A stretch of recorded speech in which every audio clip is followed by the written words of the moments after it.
네, 정치권 소식입니다. 국민의힘 김기현 대표가 취임 뒤 처음으로 민주당 이재명 대표를 예방했습니다. 여야 대표는 민생 법안 처리를 위해 협력하자는 데 뜻을 모았는데요. 국회 취재기자 연결해 보겠습니다. 나경열 기자. 네, 국민의힘 김기현 대표가 민주당 이재명 대표를 찾았습니다. 당대표로 선출된 지 일주일 만에 여야 대표 만남이 이뤄진 건데요. 30분 정도 진행된 만남에서 양당 대표는 모두 민생 문제 해결을 강조했습니다. 김 대표는 이견이 적은 민생 법안의 속도감 있는 처리를, 이 대표는 여야 공통공약 추진단과 비상경제회의단 구성을 제안했습니다. 직접 들어보시겠습니다.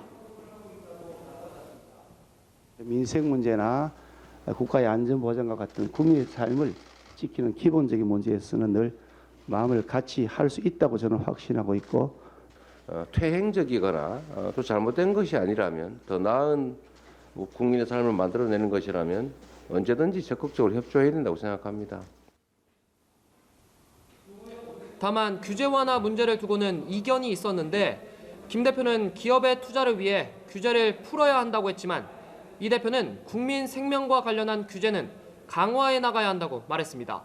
양당 대표 모두 정쟁 대신 협치하는 국회를 얘기한 건데 현실화할 수 있을진 좀 더 지켜봐야 할 것 같습니다. 이 대표 예방을 마친 김 대표는 오후엔 이명박 전 대통령의 자택을 찾아 당 운영에 대한 조언을 들을 예정입니다. 당권 주자였던 지난해 12월과 올해 1월에 이어 잇따라 이 전 대통령을 찾는 모습입니다. 연일 당내 화합을 강조하고 있는 민주당 이재명 대표는 당 최대 의원 모임인 더 좋은 미래와 간담회를 갔습니다. 앞서 더미래는 불신 해소와 당 혁신 방안을 찾는 등 당의 진로를 논의하기 위해 이 대표와의 간담회를 추진했습니다.